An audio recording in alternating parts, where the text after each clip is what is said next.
Yo, what's going on YouTube? This is T-Dub, and this week's episode of Freshness TV, we are going to be talking about the Air Force One. I told you guys in the last episode it has something to do with NYC, and if you guessed the Nike Air Force One, then you were correct. Give yourself a pat on the back.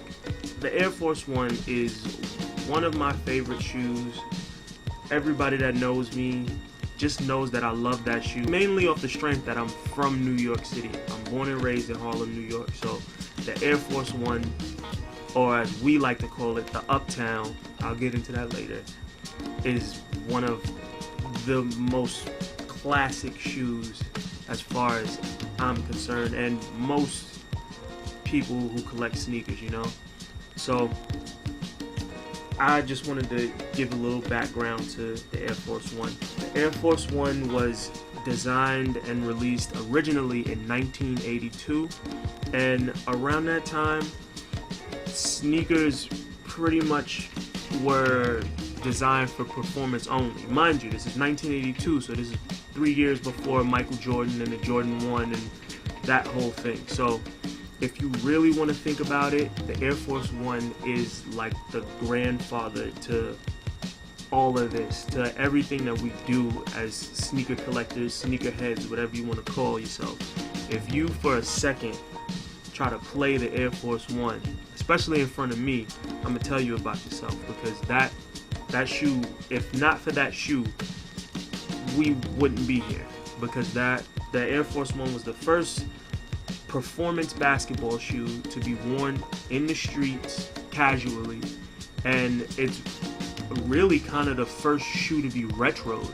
So back to the story. 1982, around that time, performance basketball shoes pretty much had a run. They would come out, they would, hit the shelves, hit the stores, and once they were gone, they were gone. It was on to the next design, on to the next shoe. It really all started in Baltimore. People give, New York a lot of credit, which they deserve. And I'm just saying, New York deserves a lot of credit for the Air Force One. But Baltimore is pretty much where it all started. So there were 3 major stores in Baltimore that got the Air Force One. And once they were all gone, people were coming back like, where's the Air Force Ones? We want more. So the owners of those 3 stores actually met with Nike and came up with a system where they would drop a new color every month. So every month there was a new Air Force One coming out, and this was in 1986.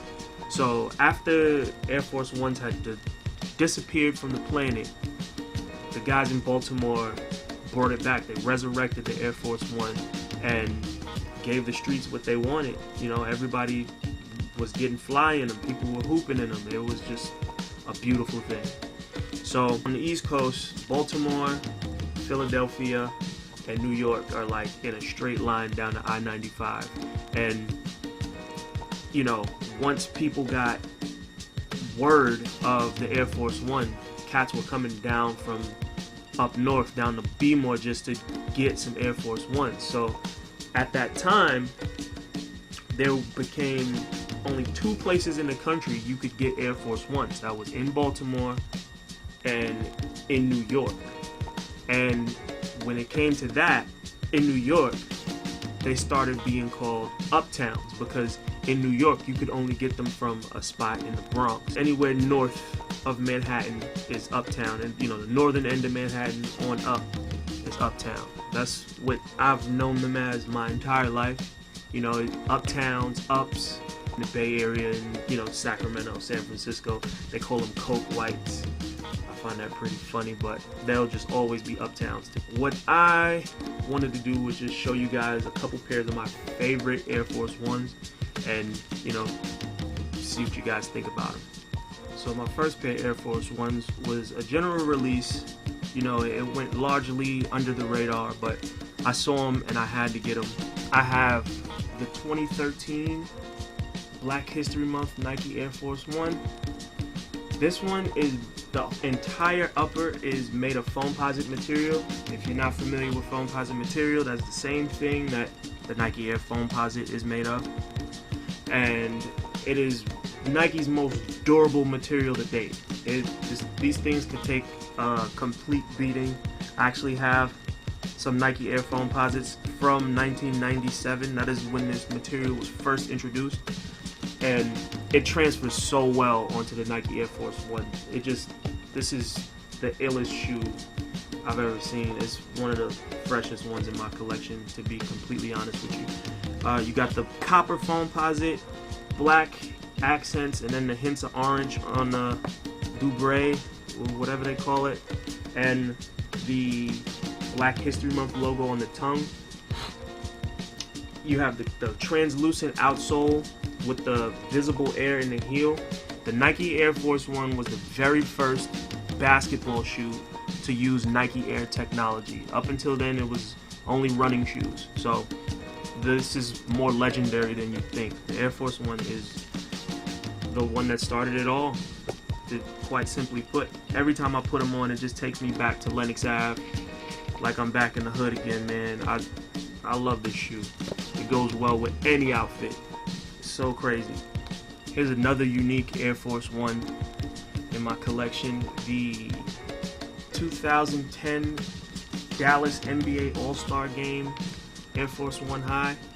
This one, the entire shoe is covered in 3M reflective material. Every inch of the upper is 3M reflective. You got the black straps.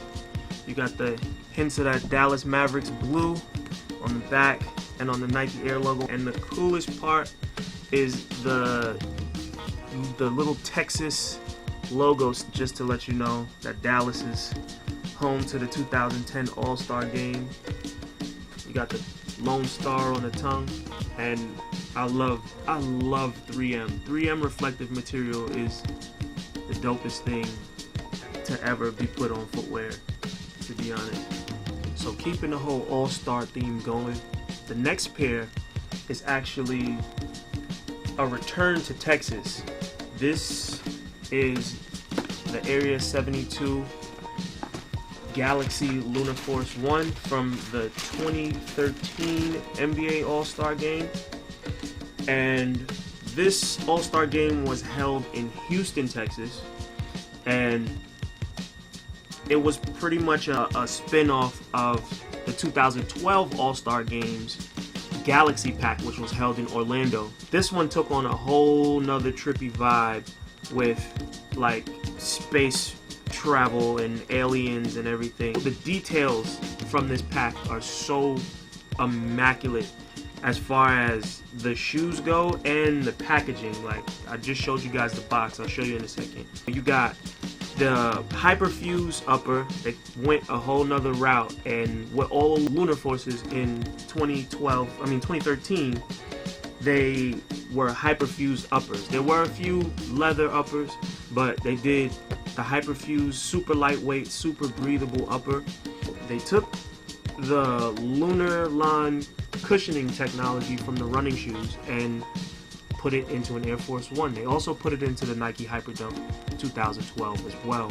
You know, you got the blue speckle paint here. It is actually like rough to the touch, almost like moon dust. You got the gray like moon dust on the midsole here. You got the reflective swoosh, the reflective asteroids floating through space. The sock liner is like this trippy pink, and this thing is just crazy. The details are amazing. These things actually come with like fake tabloids, like Area 72, the swoosh Sentinel, almost like the hot sheets from Men in Black. Now, lastly, is a shoe that I am so lucky to own. It is one of the rarest shoes that I own, and one of the rarer Air Force Ones that exist.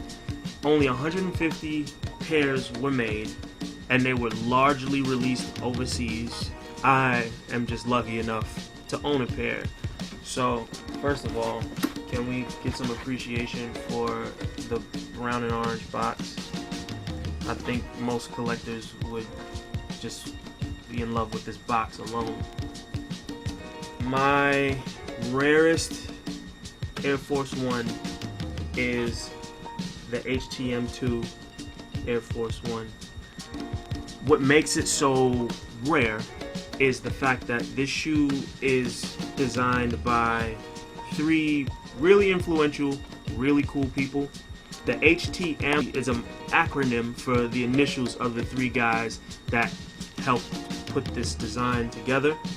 The H stands for Hiroshi Fujiwara, who is the creator of Fragment Design. I know a lot of you guys are familiar with Fragment Design now because of the whole Jordan fragment and a bunch of other stuff, but I know Fragment Design from just being in tune with Japanese streetwear. The T in HTM stands for Tinker Hatfield. I know a lot of you guys are familiar with Tinker Hatfield.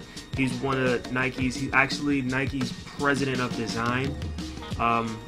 When I worked for Nike, I actually had access to like company information. I saw his email address and was very tempted to like send him a fanboy ass email, but I decided to slow my roll and not come off as a creep. The M stands for Mark Parker, who is the current CEO of Nike, and it's really just the HTM line is 1, really rare, 2, really sought after, and 3, just dope as hell. As far as, you know, design cues go, the quality is amazing. This shoe is a complete faux crocodile upper. It's a real heavy leather. The insole is like a leathery, almost kind of like suede. I can't really get in there too much, but if you look inside, it has the HTM logo stitched right there. On the inside, there's the HTM logo and the numbering 146 out of 150. Think about mass production. The average Air Force One, there's like hundreds of thousands made and then released throughout the world. There was 150, and I have number 146. You have the Fragment Design logo on the heel, the HTM logo engraved right on the forefoot, and I'm so glad to own these. I'm always on the hunt for some rare uptowns, so that is my Air Force One, my favorites of my collection. First of all, shout out to John Cutler, my man John Cutler. You can hit him on Instagram at LuxGodly. That dude is an Air Force One nut, and he completely inspired me to make this episode. So shout outs to you. You a cool dude. You always showing love, man, so I gotta show it back. So that is Freshness TV. Hit the comments, let me know what you think. If you guys are just as in love with Air Force Ones, if you know them as uptowns too, just hit the comments, like, rate, subscribe, share. Let everybody know that the uptown ain't never gonna be dead. This is life. So I will definitely get back to you guys in the next episode. It was cool chilling with y'all. Holla at me. Peace.